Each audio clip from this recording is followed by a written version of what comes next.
Hey, hey, hey. Let me just check the audio here, make sure I'm fully locked in. I sound reasonably okay, based on what I can tell here.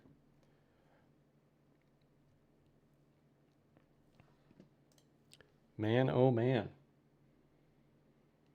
The hits just keep on coming. What's up, Dave, DZ, Wick, Karen, Joey, Werner.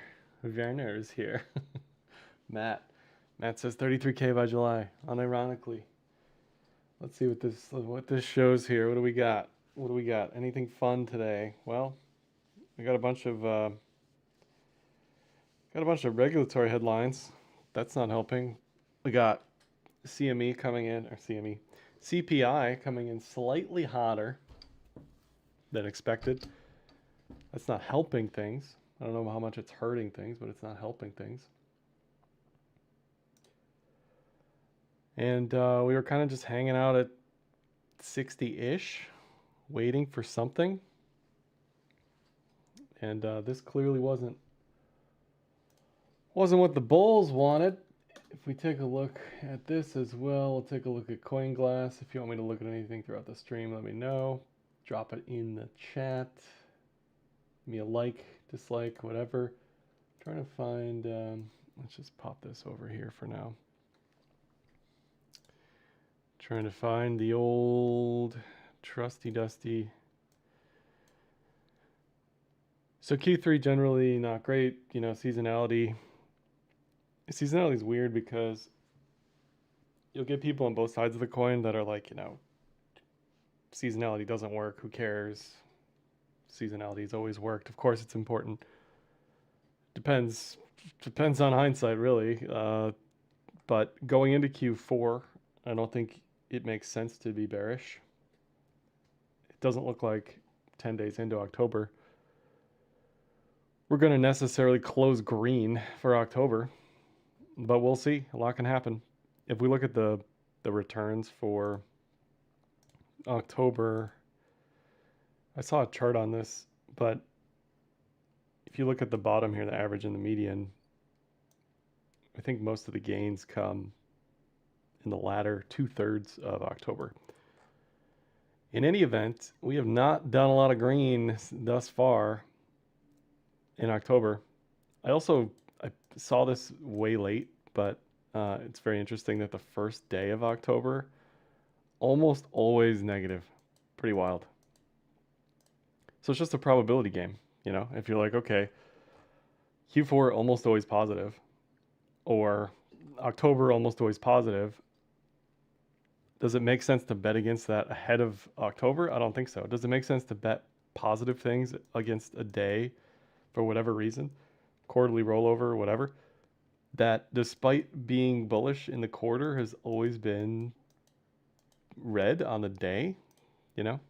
Just something for me to remember next year. I don't think there's any more of those days this month. No. But just some weird thing that was wild that I noticed. So that's seasonality. What do we have this week? The most problematic thing I noticed this week was the potential for another 10 billion, let's say. Let's call it 10 billion. It's not total 10 billion, it's around 10 billion. 10 billion USD that can get unlocked eventually here within the next 3 to 6 months, let's say, of BTC. Not something we want to see if we want price to go up when there's not a lot of people here buying already, you know. We'll talk about the range, but the problem with this, the size of this range and the growing size of this range is instead of going from uncertainty to certainty, we're going from some degree of certainty as far as the range is concerned to an increasing degree of certainty just based on the technicals, not everything else. We'll take a look at that. So we had this headline yesterday, Mt. Gox, sorry, this was today? Today. Mt. Gox extending the deadline a year. I don't think that's that big of a deal. Most of the Mt. Gox coins have been distributed as far as I know. But not all of them, right? I don't think the remainder is going to be that big of a deal. But this is probably more of an issue when you've got almost 70K BTC that could be sold or auctioned off. And it's less about what actually will happen. You know, everybody thought Mt. Gox was going to be super bearish. Everybody was very concerned with that for a decade. It kind of came and went. Now, we didn't break out. We didn't go higher, but we didn't also collapse to whatever, 20K or something, you know. So this could very well be a nothing burger, but it's just after Gox, after Germany, after the already other US selling, it's just one more thing. You know, it's one more thing that the market is going to have to deal with eventually, assuming this gets sold off. And we can go a step further. We can say, okay, if Harris is elected, this BTC is almost 100% getting sold off. If Trump gets elected, probably less so, but almost certainly this is getting sold off. So the closer we get to election day and we're seeing hostile regulation, hostile regulators, it just adds to the uncertainty, right? It adds to the uncertainty. There's also this, if you read this legal document as far as what actually is going to happen here with Bitfinex, it's a little less straightforward as far as if they're able to return the BTC to Bitfinex or not. But this is also, I have an Arkham link for the total amount, but it's more BTC, right? It's more BTC that was previously being hodled, potentially being unheldled. Aggregate U.S. government's around 12, 13 billion. Most of that being strictly BTC for the most part. 12.3 billion is BTC, so that's how much they hold. We can separate that a bit further. Assuming Arkham is correct here, Silk Road would be around 4 billion, Bitfinex 5-6 billion, right? So a majority of what the government has left is going to be these two things, Silk Road and Bitfinex. And that just could be another coin unlock that we have to deal with, like I said, in the next 3 to 6 months. So that's not great. Not great. Let me just catch up with chat. Feds are selling coins. Yeah, what's up, Ash? Phil. Markets are wrong, says Goss Blank. Pretty sure we can't pump until the move index peaks. Yep. I mean, we got liquidity issues that are also a problem with bonds, with rates, with the dollar. We'll look at the cloud. It is a lot of coins. And again, whether or not they get sold, whether or not they get auctioned off, that may not matter. What matters more right now is the unknown. It's the uncertainty as far as, okay, when are they going to get sold? How much is going to get sold? Are they going to sell a bunch every quarter? What is Bitfinex going to do with their coins? Are they going to hold their coins? Are they going to, right? It just goes on and on and on. It's like, okay, maybe now's not the best time for Joe Public to get super excited about Bitcoin when we've got internal certainty in the ecosystem as well as external exogenous election stuff going on. So we had all that this week. We also have today, we have the SEC coming out announcing they're suing Cumberland for being an unregistered securities dealer. We've got Cumberland snapping back saying they've tried to work with the SEC for 5 years. Hasn't been an issue until it randomly was an issue. So you can read that over. I'll put all these links in the description of the video. I think, did they say that they're reverse suing the SEC? I can't remember if they came out and said that or not, but basically what the SEC has always said is come in and register, come in and register. If you're an entity like this trying to go in and register, there's no further steps to take. There's no clarity. There's no fill out these forms. It just, it ends there. So that's what Cumberland is basically saying here. Then we've got Ripple coming out and saying that they are suing the appeal, cross appeal. It's like suing the SEC season. So we've got that going on. We've got Crypto.com also suing the SEC after receiving a Wells notice, which is basically the same thing that Cumberland is being charged with, Crypto.com being charged with being an unregistered securities dealer or offering unregistered securities, some combination of that. Crypto.com is saying that it's an overreach of the SEC. That's what they're alleging. Anyway, so we got all that going on. We also have ETH coins related to the Plus token Ponzi scheme coming back alive. And that's a total of around 550,000 ETH, about 1.3 billion. So in ETH specific land, not great. Here's an article on that. I'll put this in the description of the video. And then of course we can look at all the addresses and pop those into Arkham or wherever and follow that. That's a bit of a job because there's like 70 of them. But that's a problem for ETH if we're unlocking coins and no one's here to buy them, right? Today we had CPI come in at 2.4 year over year from 2.5 last month. The estimate was 2.25, which would have gotten rounded up anyway to 2.3. So even at 2.3 versus 2.4, this is slightly hotter than the market wanted. As I've said before, I'm less concerned with this print and I'm more concerned with the next print, which is projected to be 2.55, which would round up to 2.6. And then that would represent a CPI that's headed in the wrong direction, inflation that's headed in the wrong direction.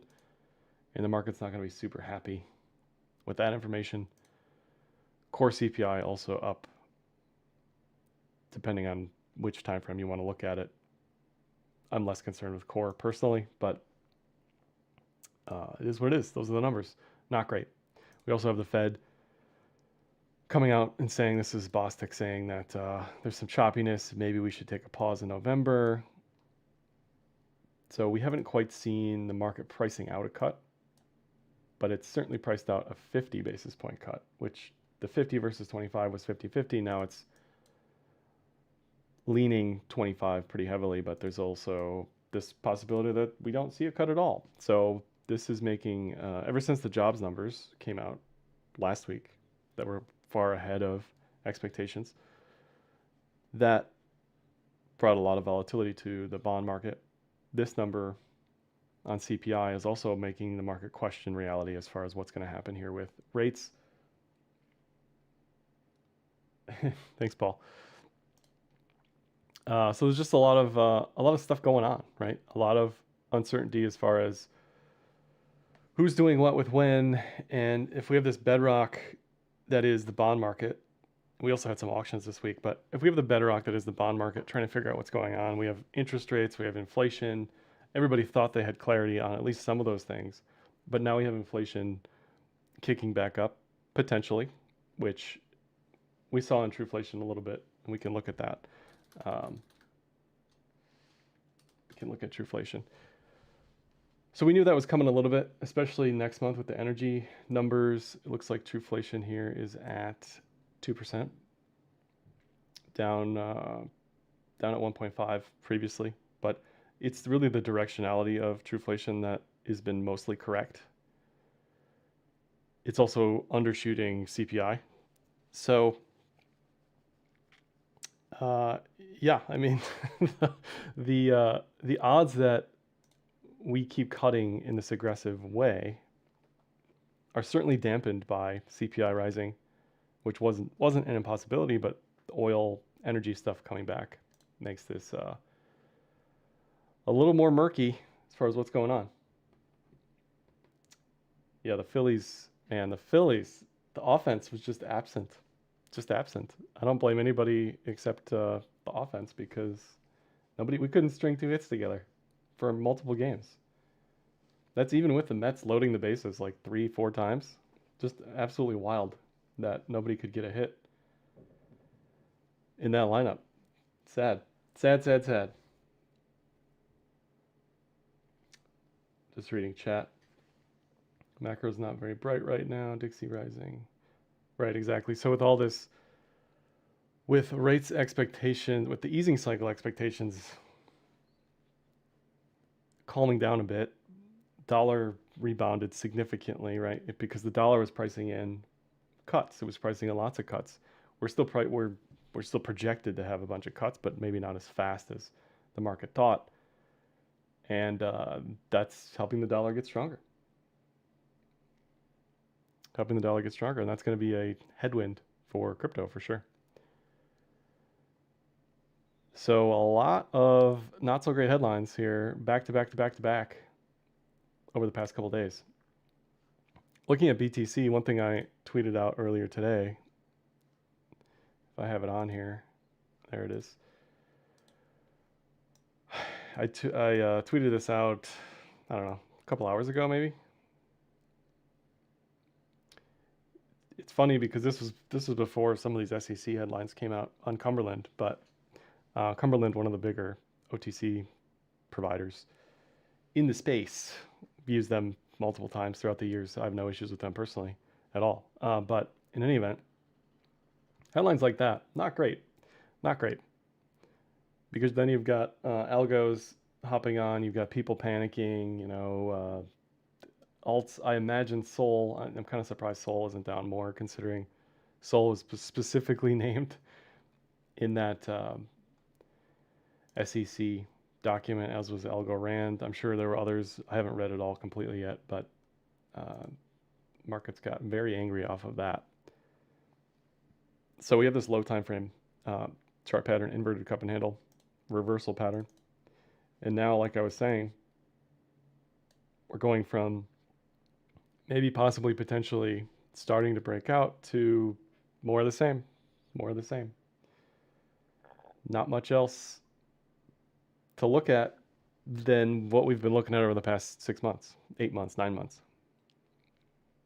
I don't think it's wrong to get excited about a potential breakout up here. It's just, it is what it is. Boy, you cried wolf. Eventually this should play out, but just more chop, more chop.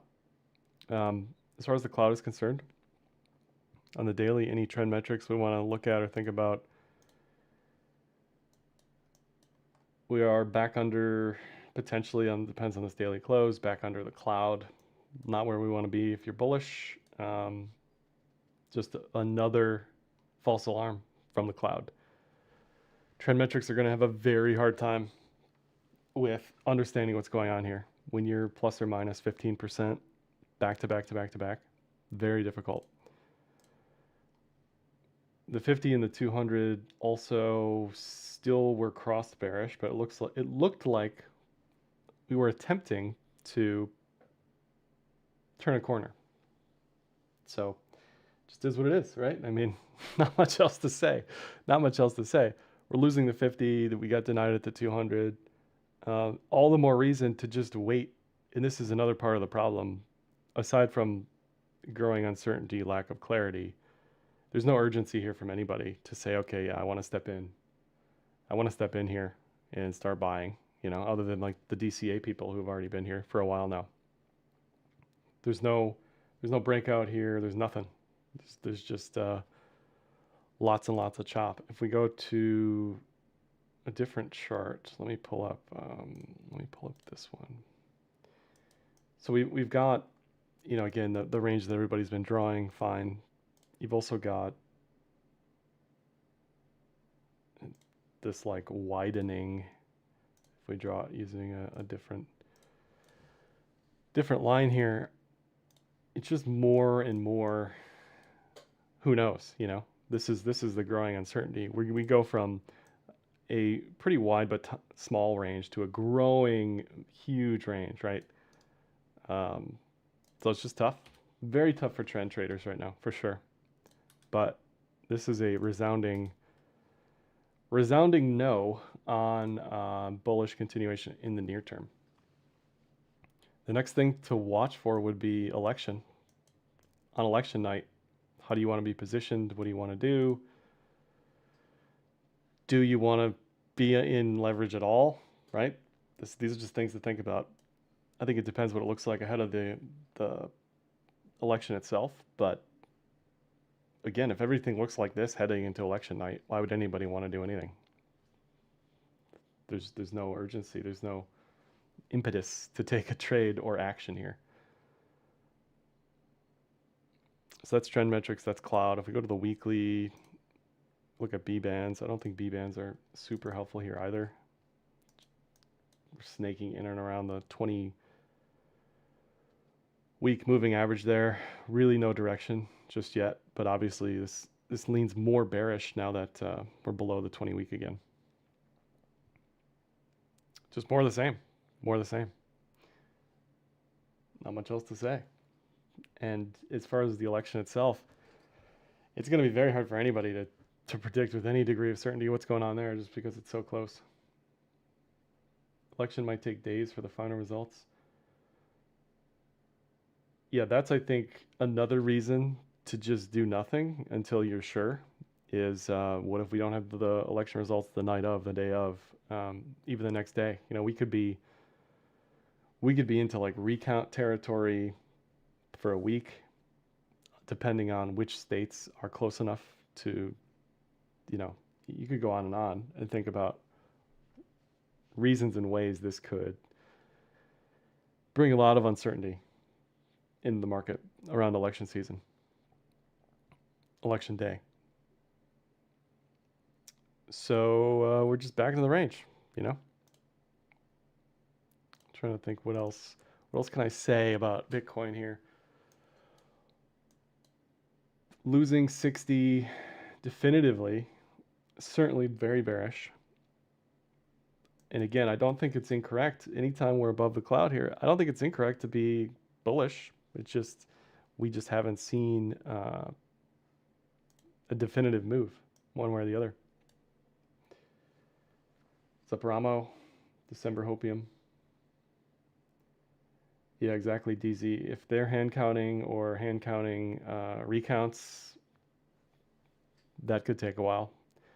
And you also wonder what effects the hurricane weather stuff's going to have on voting and everything else that goes around with that.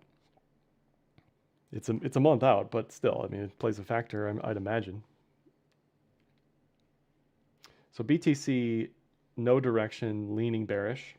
Do I expect the alts to look good here?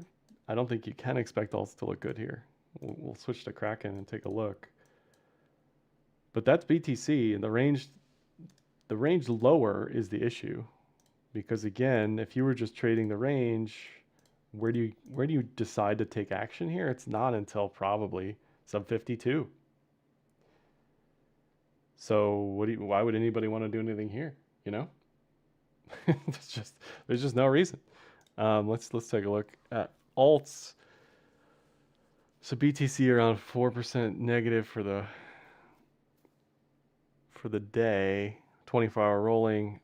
Sui down. Tau down. Those were the big winners. Uni had an announcement today. I wasn't sure. The first question you always have with these announcements is, okay, they're building or built a layer 2. Is there going to be a token? There's going to be a test net coming up. I guess the market liked what it had to see in that announcement, but I don't really know much beyond what's going on there. So yeah, alts mostly not so happy, but about on par with BTC here for the most part. We can go through a few of them. Sol Sol is getting to the point, along with a lot of these others, where it's decision time. What are you going to do if we make lower lows here? We're not quite there, but the trailing fractal is at 133.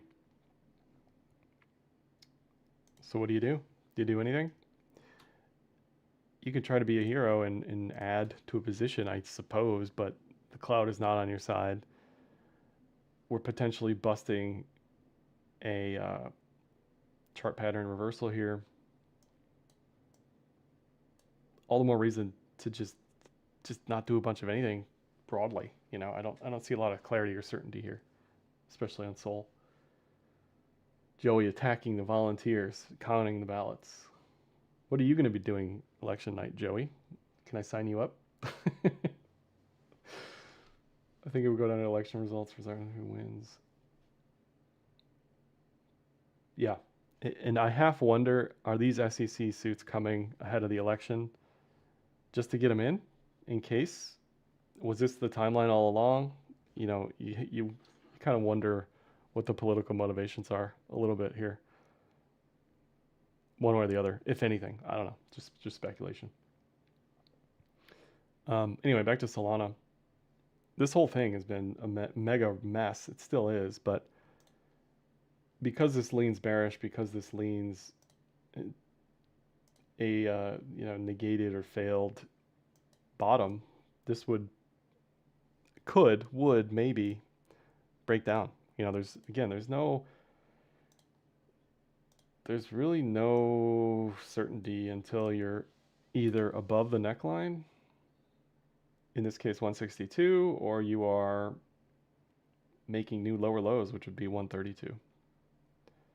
So it would be a bearish sign if Sol breaks 132, and then it's more likely to make new lower lows, and then it's more likely to break in the opposite direction. Joey's having a pizza party. He probably orders Domino's. So there's just not much else. There hasn't been much to say for Sol. And every week it's like, okay, we're getting closer. But then we get days like today. And I don't see why you'd take a trade on this. The same thing with ETH. It's the exact same idea. We're getting closer. But this trade never triggered to the long side as far as the cloud is concerned. I think the 200 week, yeah, so it's right on the 200 week. ETH historically has lived below the 200 week more than BTC. If we zoom way out. So it's not as uncommon to see that, but that's not a good sign. That's not a good sign if you're bullish to be back at the 200 week. This is the 20 week, 200 week cross. So you can be bullish all you want on the protocol, but this looks not that great because again, you've got a failed inverted head and shoulders potentially here. If we draw one of these and we measure this lower, what would ETH? That would be a sub 2000. The old USA 1776. Somewhere down there. That would bring ETH to negative on the year. I think here it's almost flat on the year. That would bring ETH to negative on the year. So not a good sign for ETH. Less bullish for Sol, not that it ever was super bullish recently, but if those are your market leaders, even the volume here on Kraken, BTC at 100 million, everything else a third of that or less, and then the further we go down here, it's just there's just nobody home. There's nobody here, you know. Sui, I talked about it in a few different ways. Back to the trailing stop loss stuff, though. We were talking about lower time frames. This is kind of academic a little bit. I didn't take this trade, okay? I think we made that clear, but if you did, at some point, unless you're here for months, at some point it would make sense to take profits on this because it was up 100% in less than 2 months. Crazy. Yeah, so for fibs, if we go to, what's a good chart? Let's go back to BTC. There's a reason if you use any trading platform at all, almost always, let me just close Telegram. Almost always you will see fibs as an option to use as a tool.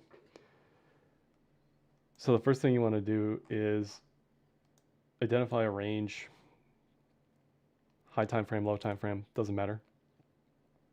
If you take the high and you take a low, it can be a wick, it can be a body. If you want to save yourself some trouble, you can just turn on line and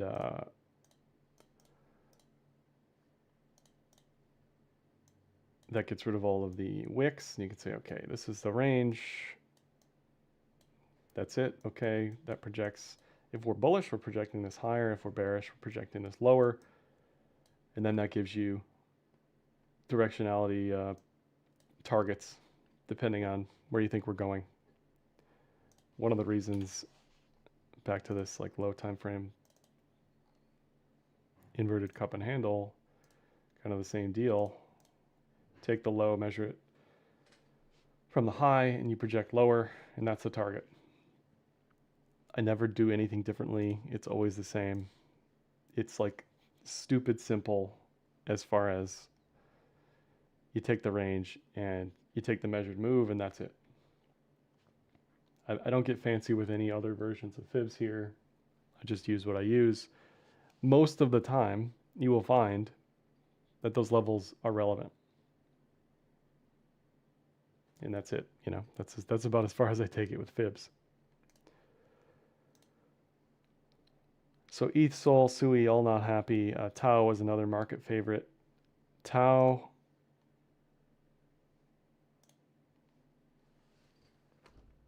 this is the old fib level. If we back it out a little bit, this was the old fib level that you measured. You can measure this at any point, right? The other thing about fibs is you don't need the entirety picture to understand where this could go. Once you have the range, then you can turn on the fibs and see where you think we might go. If this is the range, depending on interpretation where you want to measure this, if this is the range, okay, fine. The chart pattern figures itself out, and you can say, is that bullish or bearish, and then project higher or lower. But we went to where the fibs suggested we would go. Up here for Tau, we kind of have this thing going on. Maybe diamond eventually. Just got to kind of watch it. Diamond is a reversal. So that doesn't look happy. Doesn't look happy either up there.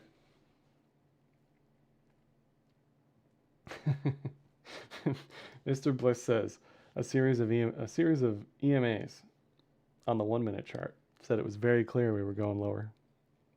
I mean, come on, that's very hard to predict that over multiple events is near impossible on a low time frame. I've found. Why does this cycle feel harder knowing more? Because we went up so much, so fast.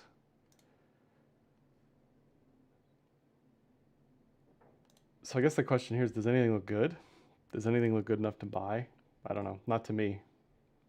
I think it's going to be unlikely that anything crypto here looks good enough to buy. Doge and most of the meme coins kind of have this flat IHS potential, but that's not, there's no actionability on this right now that I see. And it doesn't matter which one. We can go to WIF, we can go to whatever. It's all about the same. There's a potential for it, but there's really nothing to do here for me.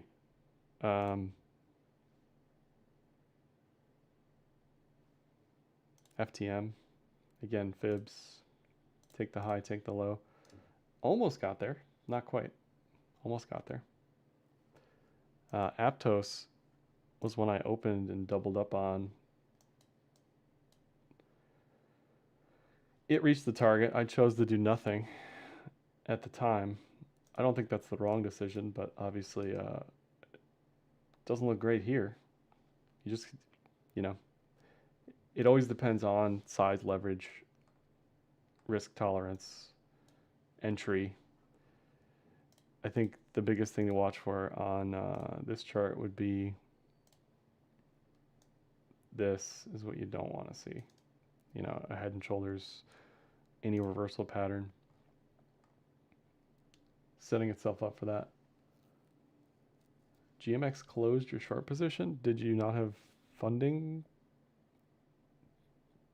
money to pay the funding? Or did it get auto delevered or something? That'd be my guess. Say, what do we got? What do we have to say about Say? Everything kind of just looks the same, you know? In a bearish move, everything just correlates to 1. And not a lot of strength to be found generally, but you've also got this inverted cup and handle situation there. So if you guys got any anything bullish for me to look at, let me know. But here's Pepe again with the huge pattern. The reason I like to watch these develop is because if they play out, no guarantees, but if they do, then usually that's an excellent trade, right? So it's agonizing to sit through this for months. But if we look at, you know, how did Tau break out? How did the meme coins break out the first time in 2024, beginning of the year? What did they have? They had a multi-month huge bottom. So if you're paying attention, yeah, you better believe if we look anything similar later on this year, like we did earlier this year, that's a trade I will be taking. But not now. Just gotta wait for me as a breakout trader. Just gotta wait.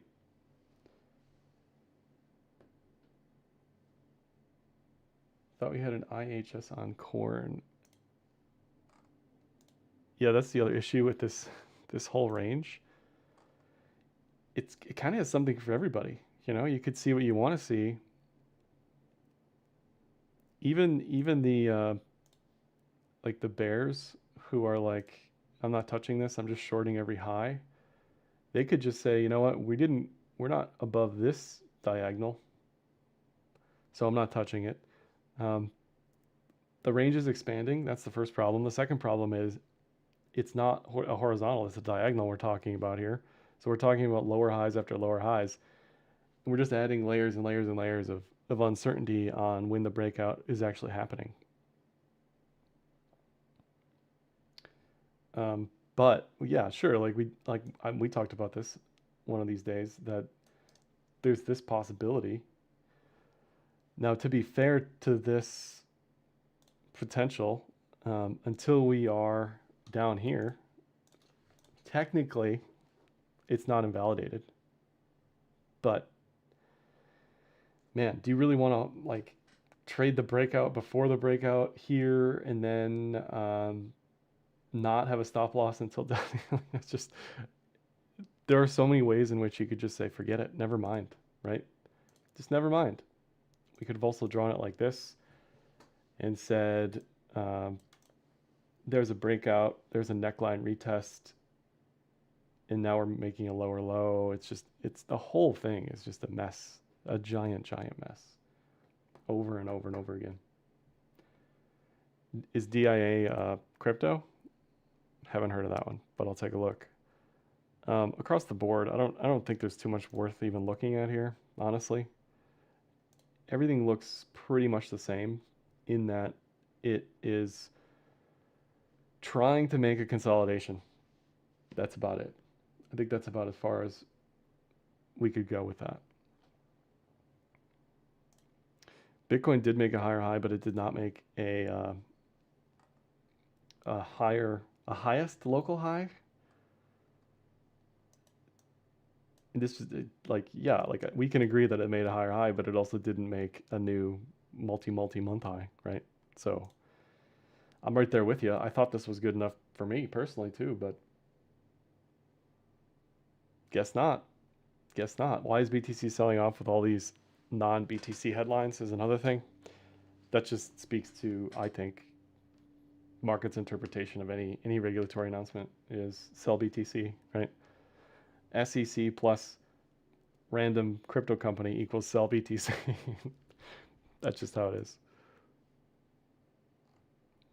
Was there anything yesterday? I'm trying to think. I don't think so. The whole thing with Jack and being bullish, he's not going to be bullish until we're probably above 70, which is fine. I like to be a little bit more prepared than above 70. Ideally, we're curling up. Ideally, we're like curling here slowly. The issue with this whole range is we have days where we're up 5-10% and then we just give it all back over and over and over again. So it's very hard to take any of this seriously without building maybe a flatter, calmer base first. And this whole thing, like, this could still work out. It's not over. It's just we're back to uncertainty, you know? But yeah, maybe. I don't know. Do you want to take a trade on that right now? That's up to you. But I think it needs time. If it can't hold any high over and over again, and we've got these negative headlines, that ain't gonna be helpful. That ain't gonna be helpful. I think we'll just go to legacy because I don't see. Someone asked about Eigen, and the first thing you got to know is if BTC is angry, it's unlikely that any alt looks happy. Now we could sort of kind of squint and say maybe this is at the neckline, but I don't know. The problem with airdrops is there are way more sellers than buyers. Just consistently. You've got unlocks, you've got emissions, you've got people that were farming that can't wait to sell. I mean, it's just a lot to expect something like this to do well. I don't care what it is, any airdrop. So what else is there to say? You know, I've said this before, but airdrops are like giving somebody a puppy. It's like, okay, you just got, I don't know, $1,000 or more or less of this airdrop. Now you have this responsibility to feel like you have to trade it, whereas you're probably better off just either selling it immediately or forgetting about it for a little while and coming back to it later. You know, I don't think actively trading post airdrop stuff makes a lot of sense to me.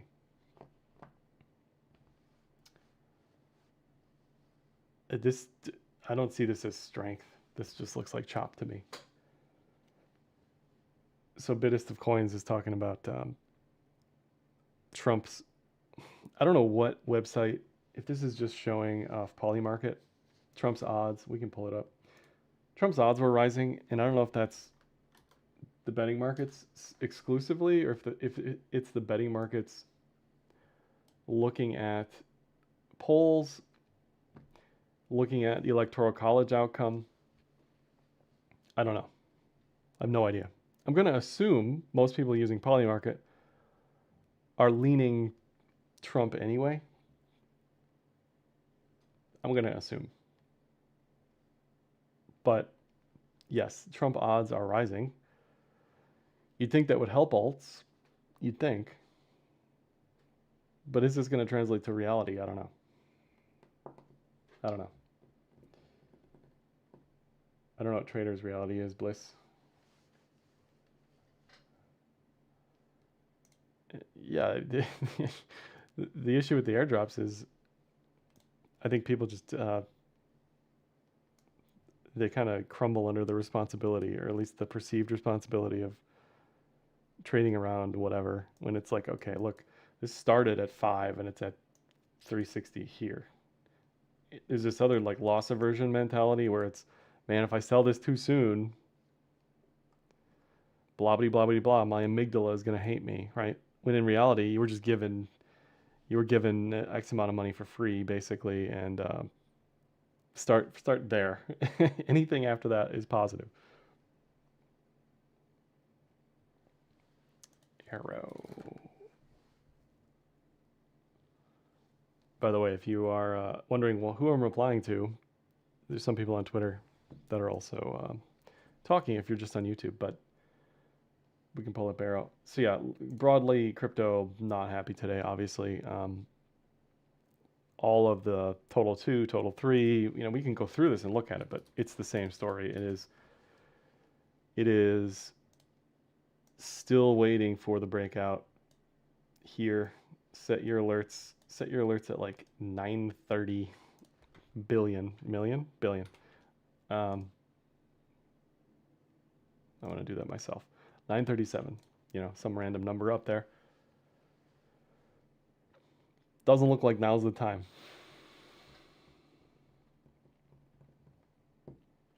Took your airdrop advice from before and sold my eigen immediately. Not financial advice. I'm just telling you from experience what I've done for myself. You either sell it immediately. There was a 1-inch airdrop I sold. I think they gave it to us on like Christmas Day or something. I sold it for the next tax period a few days later. And what's the website token that had an airdrop? That one I kept for a while, but I sold it. I can't remember the name. Anyway, yeah, total 3. None of these look good, right? That's the issue. Like we can guess. Go ahead, take the trade. I don't care, but they don't look good. What do you want to see? What do I want to see? Higher highs, no more lower lows, sustained strength. Can you use those adjectives to describe this mess? No, you can't. You can't. Very much, this is like the meme coin IHS thing, right? Like, yeah, if we get to, I don't know, post-election or whatever the time frame is, if we get back to here, I will be much more excited. But right now, not so much. No, it wasn't Friend Tech. What is the... It's like the... Hold on, let me just Google it. Ethereum...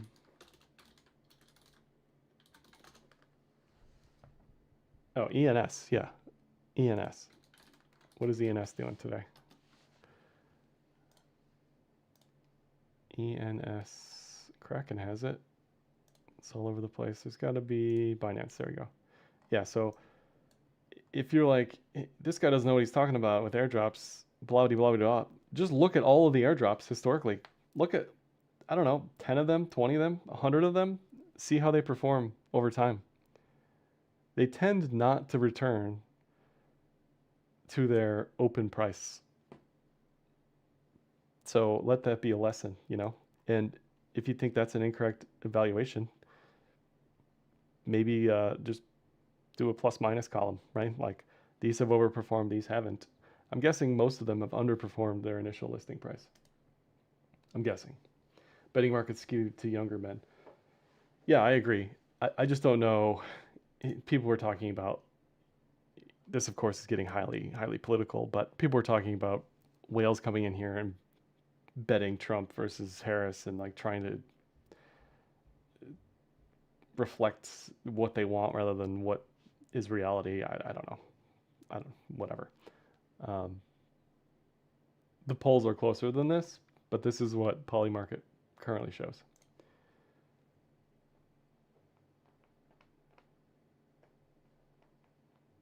Higher lows. Yeah, we talking about total 3. But look at every bull trend. What do you not see? You don't see indecision. You don't see wishy-washy, blah blah blah. You can always take a trade. You can always be a hero and say, yeah, I think this is it. This is the one. Blah blah blah. We talk about this every stream. If you want to go long on total 3, what would you do? Wherever your entry is, okay, fine. What would your stop loss be? It would be any low or low. What is your target? Your target is basically 750 based on the fibs ish, right? So there's your risk reward. That's a trade. Depending on how many of these you've taken historically in your life, Maybe you take this, maybe you don't. You know, I don't know. I'm just saying. It doesn't look like a great trade here. I prefer this trade. I prefer this trade. Let's say this is the shoulder. I prefer waiting. But that's me. Because the other half of this equation, maybe the iceberg, the rest of this iceberg is like, okay, what is my time frame? What is my sizing? Do I use leverage? Leverage is basically a different way of saying sizing. So yeah, you could take that trade, but you know, I'm going to be more confident if we can get back to 640 at least. But individually, like we talked about some of these meme coins, if I can find my list.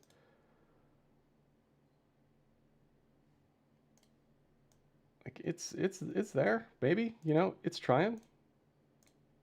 We'll see. We'll see. The other thing is the math on this, the percentage moves are so high that, okay, you miss like whatever. What is this? What is this if this is a shoulder? You miss 25% and your remainder is another 25 to 50%. Like I don't know. Like this goes back to the sizing thing. If you're sure, you can always nibble. You can always nibble and say, yeah, anything until a new lower shoulder would be a stop loss. You could do that. I would rather wait and use leverage or wait and use a larger size than play around here. I was thinking about this the other day. One of the best trades I ever took, all the way back here. Let me find it. It's right here. Not that move, but this little thing right here. Obviously, inverted head and shoulders doesn't look like anything crazy, but as it was happening, you're getting more and more confidence that this thing's going to break out. If I can go back to it, you're getting more and more confidence that this thing's going to break out. You're nibbling as it gets closer. You're adding leverage as it gets closer. It breaks out, fine. Maybe you're adding a little bit more, maybe you're not. Back to the fib argument. Where did this go? This went to where fibs thought it would go. It overshot that. Great trade. Great trade. So yeah, you could like load the boat at the bottom of what you think is a right shoulder. But personally, I just have way more confidence in waiting to see the shoulder. What is the shoulder? Show me the shoulder. Show me the shoulder. Thanks, Jacob. I'm not inverse bra CT. I'm not.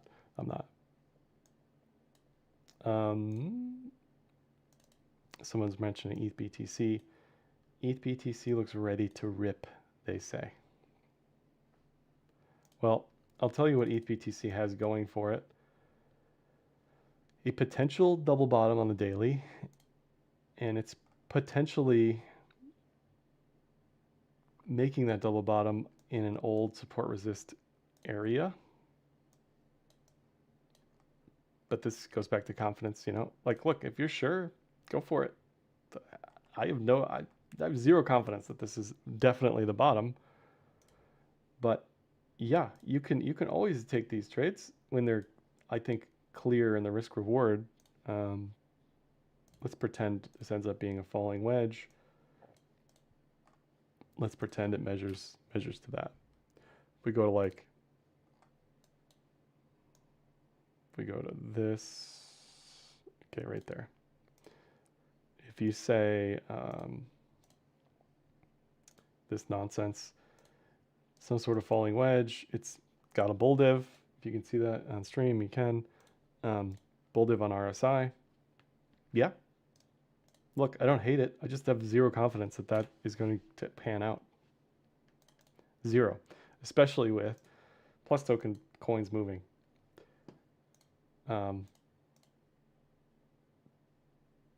I just don't have any confidence in that. So that's me, right? But that trade is there. Absolutely. Absolutely.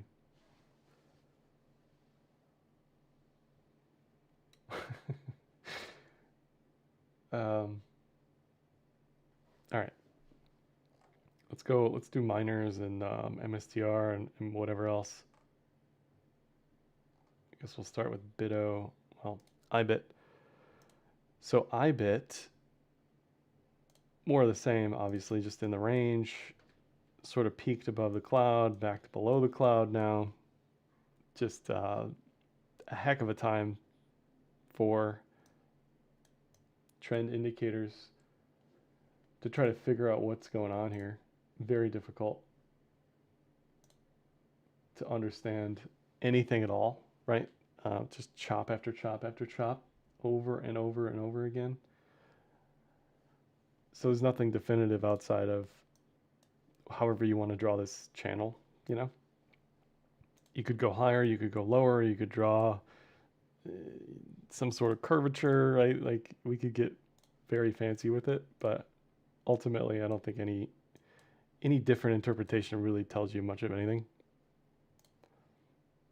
You could get fancy with it. Draw like I always think of these. What is the enemy in Mario? The flower plant thing. Anyway, nothing here. I don't see anything. BitX had the trappings of potentially maybe doing something. This goes back to the triple bottom conversation. Because this looked pretty good. This looked pretty good. It was above the cloud briefly. It was trying to get back above the cloud on low time frames, but nope. Lower. Okay. I think best case would be anything that finds support on a diag, because then you've got yourself a ascending triangle. But it's way too early to say like we're sure, right? It just looks like junk down here. It just looks real bad. This could still save itself. It just is less obvious than it is here. That's all. It looks more bearish, you know? Like we can split hairs on this, but it looks more bearish, certainly. So there's that one. MSTR had, we were talking about this on the Discord yesterday. Printed a tweezer top with the wicks. Today it confirmed the tweezer. Let me just verify. So what I'm looking at is this right here and this right here. This is what's called a tweezer top. What you want to see is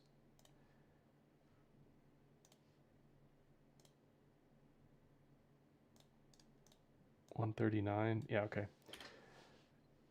What you want to see is the second wick equal to or lower than the first.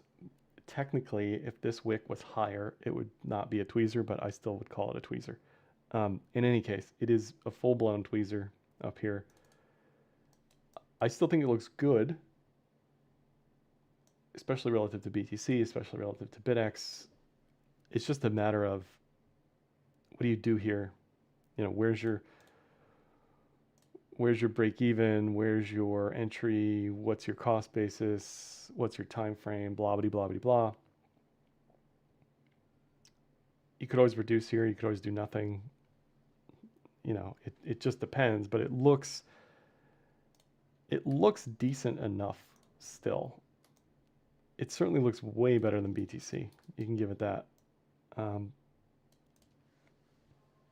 Another thing you could do is just say, look, if we're here, I just do nothing. If we're down here, I add, and if we're up here, I'm super happy. But it definitely looks more bullish than BTC does, certainly.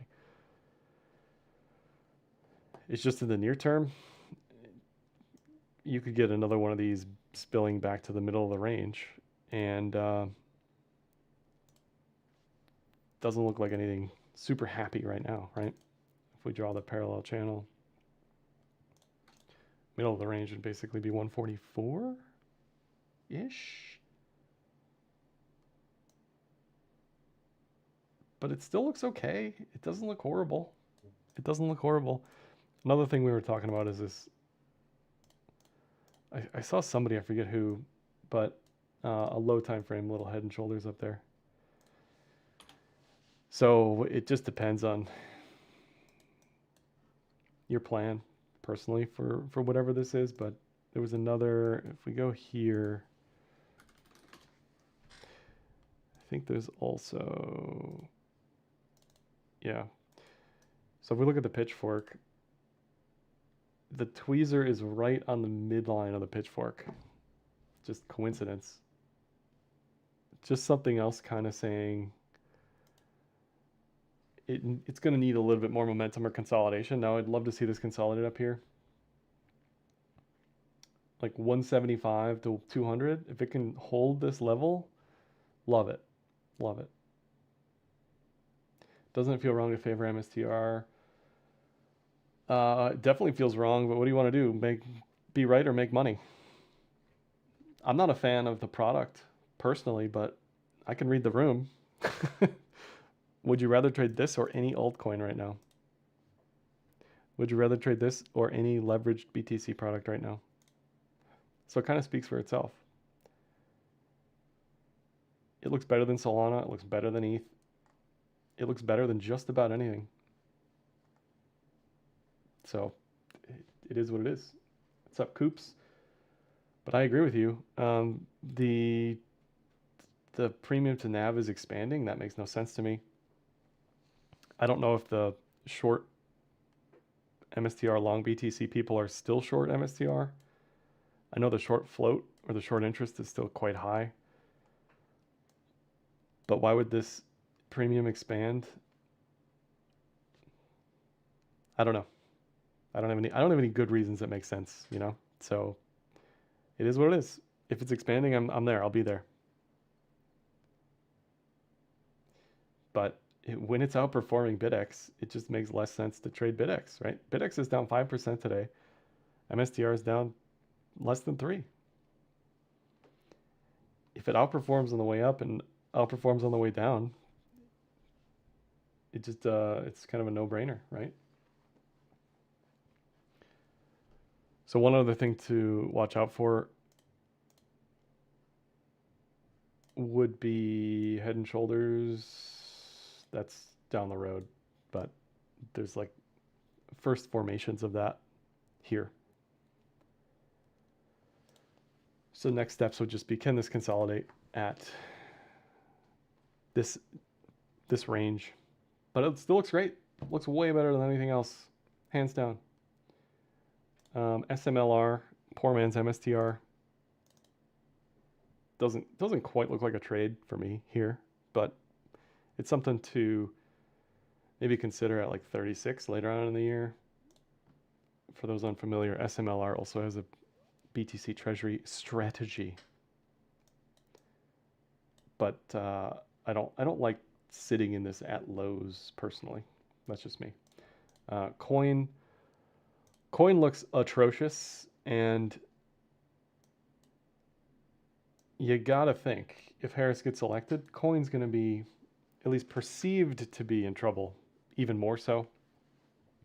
If they ratchet up the regulatory apparatus, I can't imagine that's beneficial to Coin. Coin's got the money and the people to fight that, but it's just why right now do you want to like take a stand? Not anybody in particular, but just in general, the market, like it just doesn't make sense. I don't think until we get some clarity on regulatory stuff. This could be a lazy triple bottom thing. It could, like, yes, again, you could always take the trade, blah blah blah, but it just doesn't make sense to me here, and it's definitely not bullish. It just isn't. So there's that one. Square randomly up 3% today.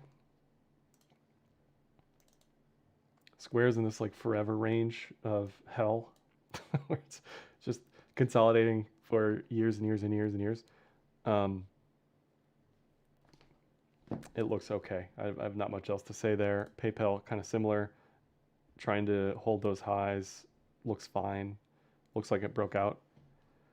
Hood is like an advanced version of the previous two where it's well into its markup phase, making new highs there.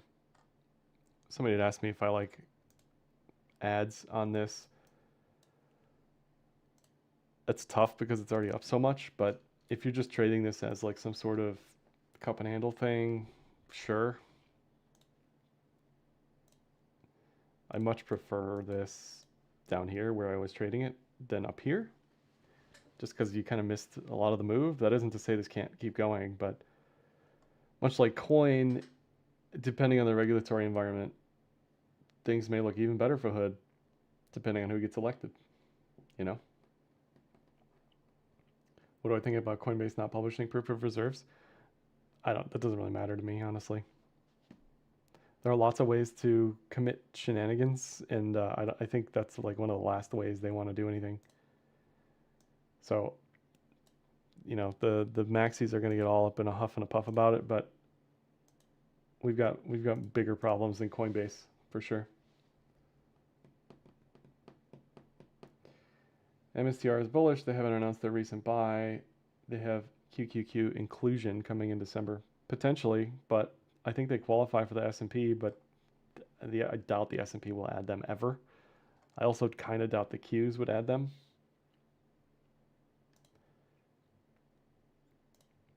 S&P did hit a new all-time high this week, kind of lazily. This is the difference between passive money and BTC and ETH right now. It's from the ETF perspective. We don't really have a lot of passive money buying, whereas just look at this monster. You know, it's up only for most of the time. When nothing's going on, it's up only because that's money coming in constantly. The Qs look okay. Is there a trade here? I don't know. Even the S&P, it's just, is there a trade? I don't know. I don't see a great trade. I don't see a great trade. As far as miners are concerned, miners in the same camp along with everybody else. Can this thing save itself? Can this inverted head and shoulders save itself or not? That's pretty much it right now for miners across the board. Other than cores is holding up okay, but a lot of these others, I cannot draw within the lines ever. It's so hard for me. That's why I have an alert here at 20 on WGMI. But all of the miners, for the most part, just kind of look dumpy and junky. Wolf even made a new lower low there. CleanSpark, I said this the other day for a coin, but coin is trading like the worst miner and the worst altcoin. CleanSpark, like, yes, this could pull up, but man, just in no man's land down here. IREN looks the most like that WGMI chart. Actionability is at 9, not at 7 for me. Mara also maybe consolidates fine. 18 would be a level to watch there. Riot, I would put an alert at like 8.16. Bitfarms breaking down, not what you want to see there. So that does not look good for Bitfarms at all. Cypher also looks decently okay, because again, you've got this potential for a bottoming process. I like alerts at like 415 on that one. BTBT's in this massive consolidation. Nothing really else to say there. You don't want to see any more lower lows, but it looks okay. It's just, on any of these charts, what is there to do or sit in or sit through? They're not trending. They're not bullish. They're chopping around. You know, we can get excited. We can get excited about Bitcoin miners all we want, but the reality is they have not performed well this year. They have not performed well. That may change, but as we sit here today, not a lot to get happy or be happy about. Hive also, maybe, right? Put alerts at like 336. From a trader's perspective, the good thing about the miners is they kind of move independently a little bit. I guess they'll all be up or down on days, but as far as like the breakouts are concerned, I certainly expect the stronger charts to break out first, and then maybe some of the laggards a few days later. So let's say you like miss one of them, there's always another one to think about to take the trade on. Cores would be an outlier for sure. They're probably least Bitcoin miner, most AI related HPC data center theme. That's probably why they're doing better than everybody else. But this is still holding up, still looks fine. I don't have any issues there. Is there a platform to trade both legacy and crypto? Not in the way you'd want to trade legacy and crypto. Not yet. I think that's coming in 2025 because we're going to get this like mesh between all the worlds eventually, whether that's in the form of an ETF or some other product. Ideally, Bliss, what we all want is trading native crypto, being able to withdraw and send native coins, as well as having access to legacy stuff. That's coming eventually. I can't say anything more than that, but for the exchanges, they're for sure looking at that. 100%. 100%. Yeah, I think offshore, depending on your jurisdiction, that's available, certainly. But what everybody wants is native legacy, native crypto, aka not like some CFD or derivative or some futures, something that's regulated, blah, blah, blah. That's what everybody wants. So that's coming eventually. All right, so that was miners. Anything else crypto related and legacy? I don't think so. I mean, we can look at dollar. Dollar is bullish, has gotten bullish probably for two reasons. It found support at 100. That was like the do or die level. It had to find support there. It was going lower. The second being the fundamentals of rates expectations, recession expectations, cutting expectations, yields. All this stuff is related. So if yields expectations go up, if rates cutting expectations go down, you're going to get a stronger dollar. What we don't want to see, I can probably delete this now. This would be bearish for BTC back up here. Unless you're bearish, if you're bearish crypto, then you absolutely want a strong dollar. But going forward, for most of us, what we don't want to see is the dollar above 103. So that's just a level to think about. You know, like maybe if the dollar's up here, I size down my trades. I close some stuff. I second guess all my entries, right? The stronger the dollar is, the weaker that generally is for the crypto side of the house, right? And that's that. It's just black and white. So what do we mostly don't want is a super strong dollar. UJ I don't really care about. I don't really care about the carry trade as much anymore. Small caps, I mean, we can look at. None of this stuff looks like a setup to me or a trade. It's just all kind of chopping around. You could argue, like, is this a falling wedge on IWM? Maybe. Set an alert on that diagonal, I guess. I don't think there's anything to do there. Someone was asking about the bond stuff. We'll take a look. Bond complex. TLT getting hammered. IEF getting hammered. Shy got hammered. Ag also not super happy. These are just decreasing durations. So previously everybody was pretty sure that the 2-year was going to meet rates. That is no longer the case. 2-year was overly optimistic that we were going to see this ultra cutting cycle, especially now based on the data. So that's pulled back. And everything around it has adjusted. Yields have gone higher across the board.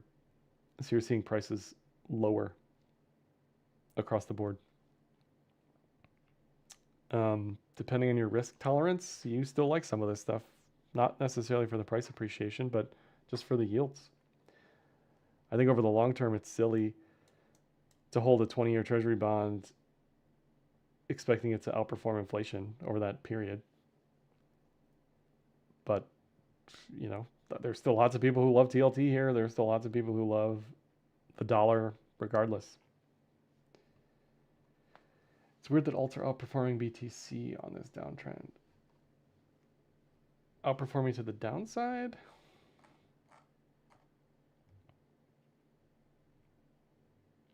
Yeah, alts are kind of all over the place, honestly. Cool story. Joey says, cool story, Jerry. Thanks, DM. Yeah, IB. The Lambo says IB, you can do Bitcoin and ETH.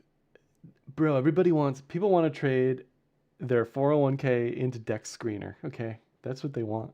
They want maximum lottery ticket degeneracy. I don't think that's going to happen anytime soon, but I do think we'll see increasing crossover of like layer 1 tokens being tradable. So bonds across the board. I don't see a great trade setup on anything right now. You could say like on Shy, we're back to the neckline. And maybe that's a tradable level. Maybe. I don't know. It doesn't look like an amazing trade, but it's better here than it was at 83, you know? If you turn on the dividends, by the way, you know, you get the real picture. I'm just showing the price, but this is the real picture. And if you take the dividends and then like compare it to BTC, then you can really see what's going on and you understand a little bit. If we go to, where is this?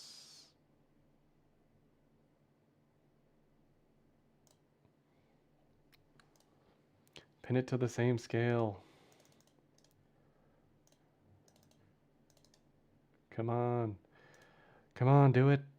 Do it now.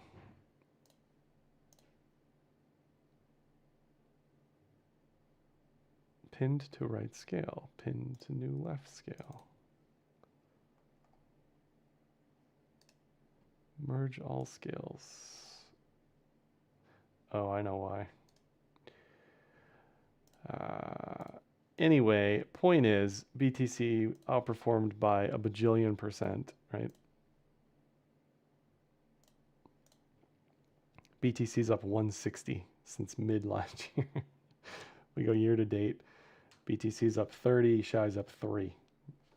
You know, it's no contest. That's not really the question. The question is not what happened, but what do you do going forward? Does some of this risk off stuff look better than BTC in the moment? So for some periods of time, that can be true. That can be true. Just personal preference. Personal preference. I'm definitely a gamer, Bliss. Total 3 minus stables is green on the day. Total 3 minus stables.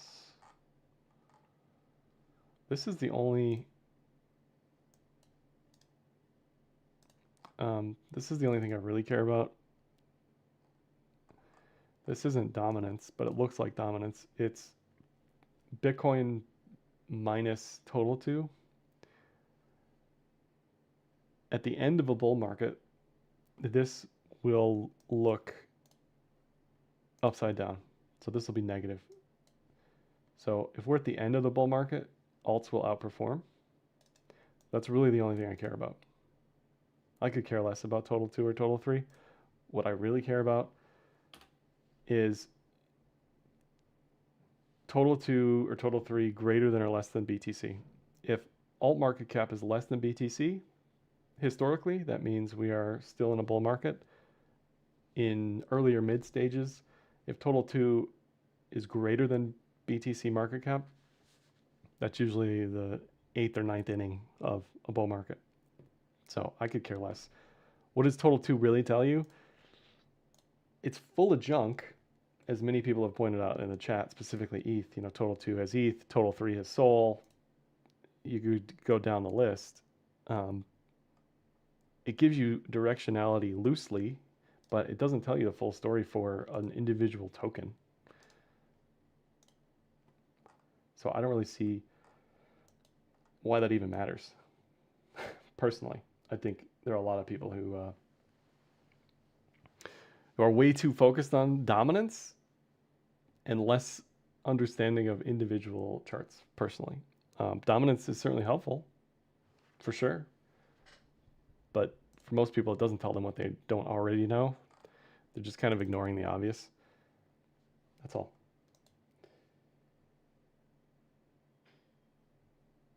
All right, where were we? Mag 7. Mag 7. Then we'll get out of here. Mag 7, NVIDIA. NVIDIA looked great. Still looks great. Let me not screw up my layout here.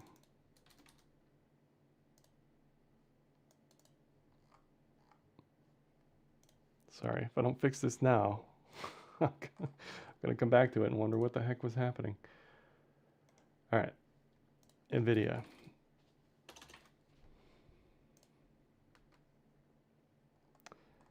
The difference between NVIDIA and MSTR or NVIDIA and BTC, at least right now, it's kind of at this like no doubter, ready to blast off zone. We can even look at this with diagonals. It would not surprise me in the least if this attempts 200 at some point. I think everybody's sick of talking about this chart, but yeah, like this could be,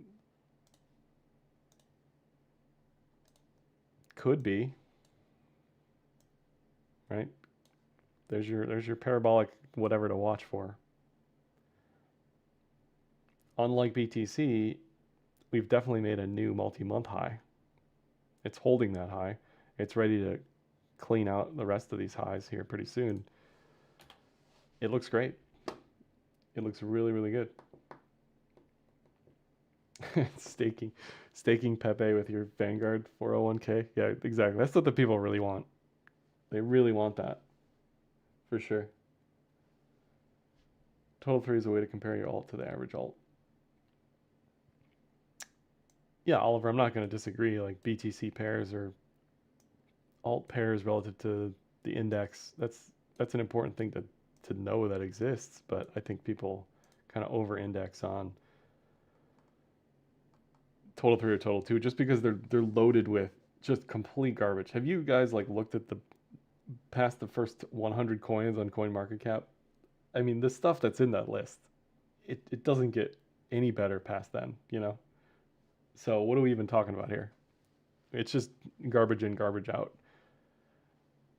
I agree that something like ADA, if we look at ADA divided by total 3, does that make sense?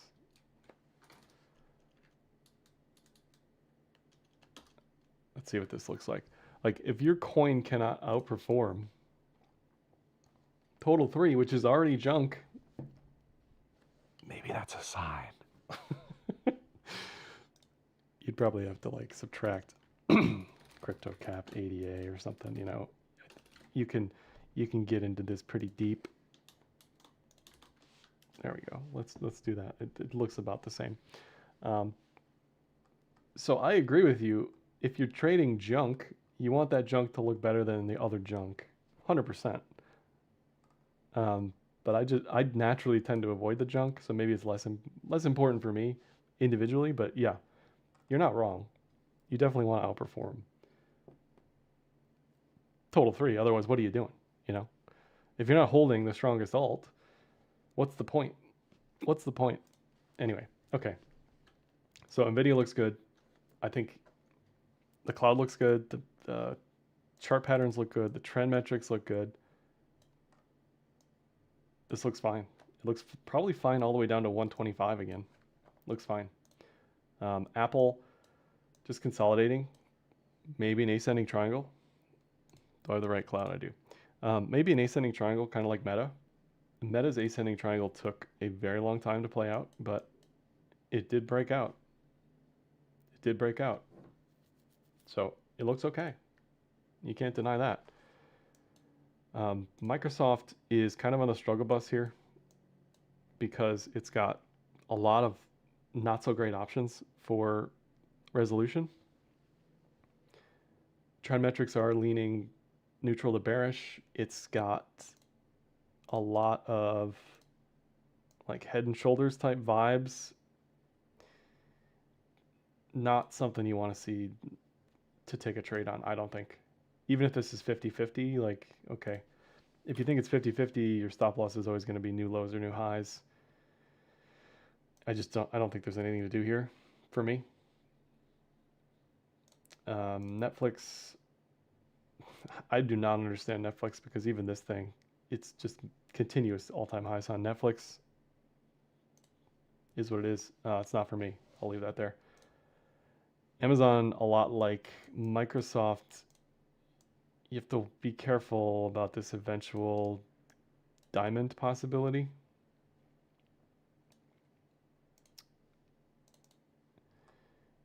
It kind of needs to figure that out first.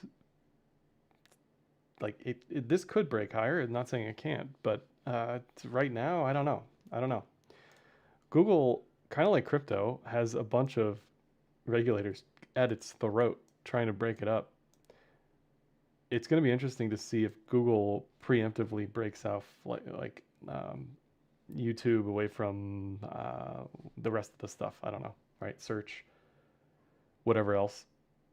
This looks like an inverted head and shoulders too, much like a lot of the crypto charts. So I like alerts at like 167. That's a tradable pattern for sure. Doesn't look actionable at the moment, but yeah, down the line here. Tesla, man, so many headlines that aren't great for Tesla for so many reasons. It looks okay. Did the robotaxi thing happen, or that's tonight? I like it more at 260 than here. Eventually, this could all be just a mega inverted head and shoulders. It's just kind of in the chop. This could also be just a vanilla cup and handle. It still tells you wait to 260 for me. Uber looks much cleaner to me than Tesla. Post breakout, post neckline retest, ready for new highs. It looks fine, looks great.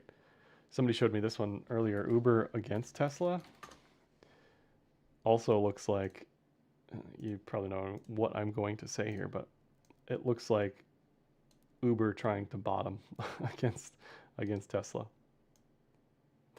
So that would favor Uber over Tesla for me. IGV finally made a no doubter all-time high. This is the software ETF. It still looks like a cup and handle. Looks great. Love it. I've talked about this one for weeks and weeks and weeks. I'm not alone. Kind of just vanilla technical analysis. SMH probably doesn't break down. That's not like a brave take or anything. It's just like Microsoft and Amazon. To assume that this was fine at like 225, 213 is kind of silly. You have to wait for the market to prove itself. If this breaks up, we're talking about 350, 400, which is crazy. I would rather personally just trade IGV. But yeah, when these patterns fail, they go the other way. And that would be 350, 400. K-Web gave a ton back. I guess you could try to take a stab in the low 30s again. I don't know. The China stuff just seems like a mess to me. Absolute mess all over the place. Key and Tia. Yeah, Kath, I don't really take short-term scalps on alts because the probabilities are just so insanely wide. It's like, okay, let's map out, we can do this. You can always, we talk about it. I will entertain the idea.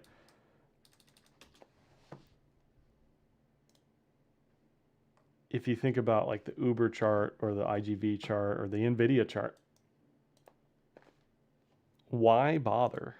Assuming you have access to everything, why bother trade any of this instead of those charts? Those charts, high time frame, high probability, at least higher probability breakouts, rather than this. It's like, okay, where would you trust? Let's just say $10,000. Just pick a number. Where would you trust $10,000 right now? IGV and Uber or TIA on the 4-hour, right? Some people are going to say they trust this way more than those other charts. That's fine. But that's not me. Like if we're being honest about sizing and basically leverage and trade setups and all this other stuff, like yes, you could absolutely take this trade. It's just not for me. Just not for me.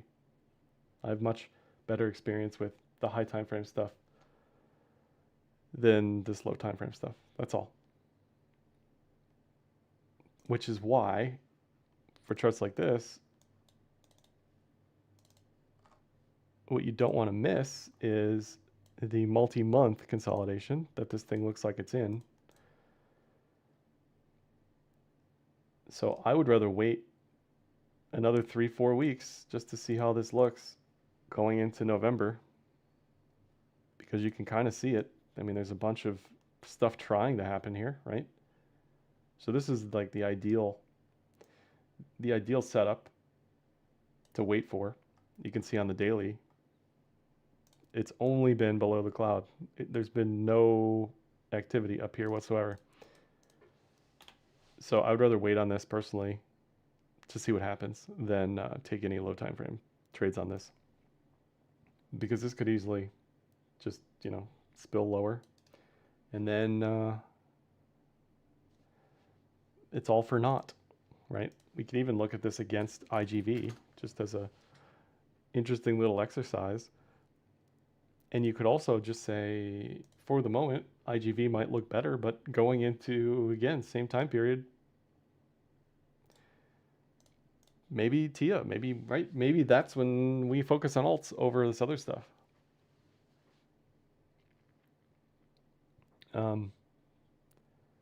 It looks effectively the same, could play out the same, where TIA tries to do something into November against legacy or against this other stuff, right? But in the moment, the legacy stuff makes a lot more sense to me.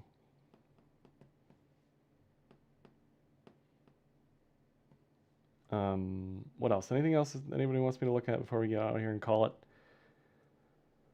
Pfizer I cut last Friday, mainly because, let me pull it up in a different place.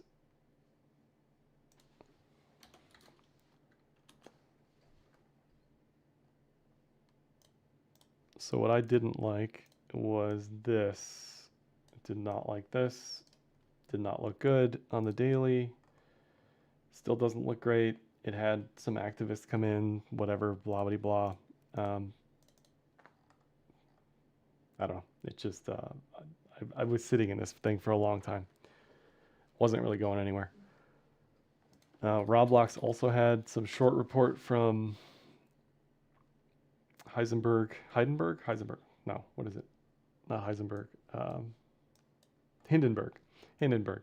Some short report from Hindenburg about the numbers being fake and issues with people on the platform. I don't see any problems with it from a technical perspective here. If anything, that short report can help clean up the company and or the numbers and or whatever, and maybe give the market some sort of additional catalyst. I'm trying to be optimistic about it, but technicals here look fine. On that one, to me, what else we got? Gold. I don't have any issues with gold up here other than it's kind of just looks a little tired. It's hit the low time frame fib levels that you'd think it would hit after the consolidation. So it probably needs more consolidation before the next move. But it looks fine. No issues there. What's up, Ken? Oil probably relevant for crypto stuff. Still trend bearish on high time frames. But obviously had that huge bounce at 67. Oil, the 10-year yield, and the dollar all kind of are correlated. So if one rises, they all rise type thing. Somebody mentioned XOM, which is Exxon. Looks fine. And we had this similar setup on gold before the breakout. It's like a rising inverted head and shoulders. This would measure to like 150. But yeah, it looks fine. Looks fine. Surprised no one's asked me about Palantir yet. Palantir looks insane. Absolutely insane. If we extend this channel, if we're generous with the channel, it's still at the very tippy top. So this thing's either gonna like just parabolically explode, or it's getting close to a channel tap at the top there. Kind of weird how this thing has turned into like a meme stonk. What a chart. Jesus. What a chart. I don't think I have anything else. Anybody have anything else let me look at? BTC has pulled up a little bit. As long as this can hold in the 60s or around the 60s, we're fine. But losing every single high over and over and over again, that is just absolutely demoralizing. This is kind of like the new, oops. This would be like the new range, I guess. Like, okay, the bottom, whatever. The bottom is 0. But what we really want to do is get above this. This has been death up here. So the next level would be 66, 65. Chop. Chop with a chance of chop. Do I use fractals for the stop loss on Palantir? We can take a look. There's not going to be many fractals on this recently. A fractal you could use is 36, but that's a 17% move lower. The good news is, most of the time, if you're on a high time frame and you don't have fractals that are pleasant like this, you could either just leave it and do nothing, or you can just keep going down a time frame, and eventually you're going to see a fractal that's higher. Eventually, it just depends on your entry, your risk tolerance, right? Like, how tight do you want the stop loss to be? You can see how noisy this was on the hourly, so maybe that's not the best option. But those are the levels: 43, 38, 60, and 36. This whole thing has been turbo chop, right? So those aren't necessarily the best thing to use. You might just want to think about using a flat trailing stop loss, like 5% or whatever you want to use, and just leave it at that. From Twitter, what would you say is the probability of Bitcoin literally going to zero? I see as a holder like me. Well, literally going to zero. The best time for Bitcoin to literally go to zero, there were kind of two options for that. The first, most recent, was COVID. If BitMEX hadn't literally hit a circuit breaker, there's a very good chance that, much like oil going negative, at least in the derivatives markets, Bitcoin could have gotten extremely ugly. Just because there was no order book lower, there was nothing, right? It was just waterfall margin cascade. So that would have been a great time for Bitcoin to go to zero. The other time would have been back here in August 2015. A similar down move, waterfall cascade. That would have been a great time for Bitcoin to go to zero. If we pull up Bitfinex specifically, just trying to find it. I think Bitfinex might have been the low of the day on the wick there at 160.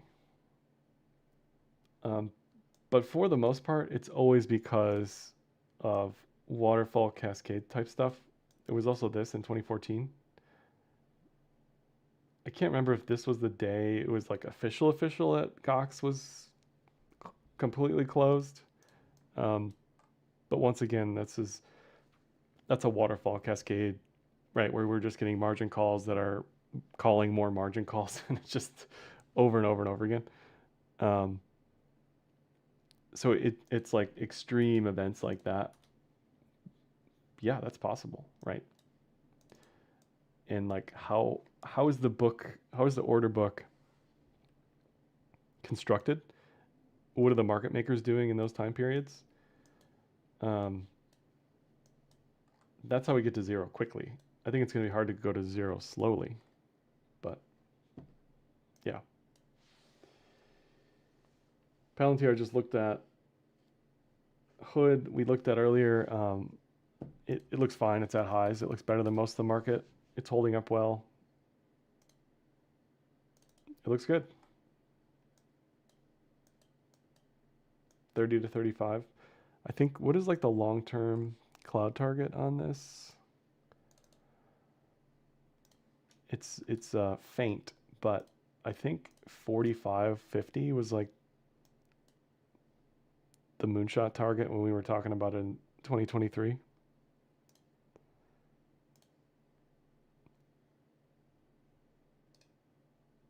Just trying to remember why that was the level other than the cloud.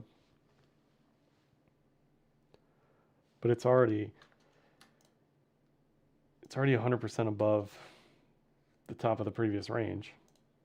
So how much more? Right, everybody always wants more. Same thing with Palantir.